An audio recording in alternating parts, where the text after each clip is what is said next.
கதை கேட்கலாமா?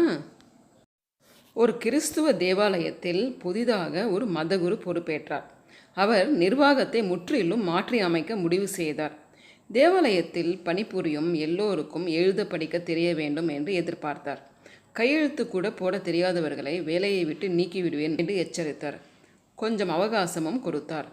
அங்கு கூட்டி போயிருக்கும் ஏழை தொழிலாளிகளுக்கோ என்ன முயன்றும் எழுத படிக்க வரவில்லை.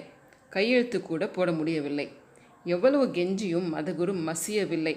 வேலையை விட்டு நீக்கிவிட்டார். மிகுந்த வருத்தத்துடன் சோர்வாக தேவாலயத்தை விட்டு வெளியே வந்த ஏழைக்கு வேதனை, சொல்ல முடியாத வேதனை. பல வருட பந்தம் பறிப்போய்விட்டது. அழுதபடி திரும்பி திரும்பி தேவாலயத்தை பார்த்தபடி நடந்து கொண்டிருந்தார். மனவேதனையை மறைய ஒரு சிகரெட் பிடிக்கலாம் என்று நினைத்தார். பாக்கெட்டில் ஒரு சிகரெட்டும் இல்லை. பக்கத்தில் பார்த்தால் சிகரெட் கடை கூட ஒன்றும் இல்லை. நெடுந்தூரம் நடந்துவிட்டார். சிகரெட் கடையே இல்லை. பட்டென்று அவருக்கு பொறி தட்டியது. நாம் ஏன் இங்கு சிறிய பெட்டி கடை வைக்கக்கூடாது? இங்கே வருகிற பல பேருக்கு பயன்படுமே என்று முடிவு செய்தார். வெளியே அனுப்பும்போது மதகுரு கொடுத்த சிறிய தொகையை முதலாக்கி பல பொருட்களுடன் கடை ஆரம்பித்தார். வியாபாரம் அமோகமாக நடந்தது.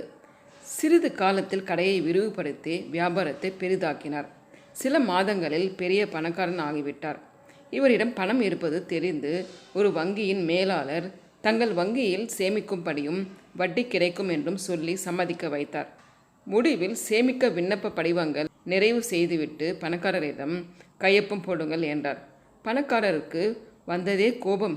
நிறைய சத்தம் போட்டுவிட்டு முடிவில் தனக்கு கையெழுத்து போட தெரியாது என்று முடித்தார். வங்கி மேலாளர், கையெழுத்து கூட போட தெரியாமலேயே இவ்வளவு பெரிய வியாபாரி ஆகிவிட்டீர்கள். உங்களுக்கு அதுவும் தெரிந்திருந்தால் அடடா, நீங்கள் எங்கேயோ இருந்திருப்பீர்கள் என்று புகழ்ந்ததும், வாயை மூடுங்கள்.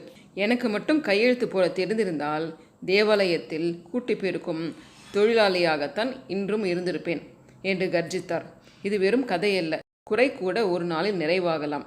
நம்மில் பலருக்கு பல குறைகள் இருக்கும். அதை நினைத்து வருத்தப்படுவது உண்டு. வருத்தப்படுவதால் எந்த மாற்றமும் நிகழப்போவதில்லை. அந்த குறையை நமது பலமாக மாற்ற என்ன செய்யலாம் என்று எண்ணி அதை செயல்படுத்தினால் வெற்றி நிச்சயம்.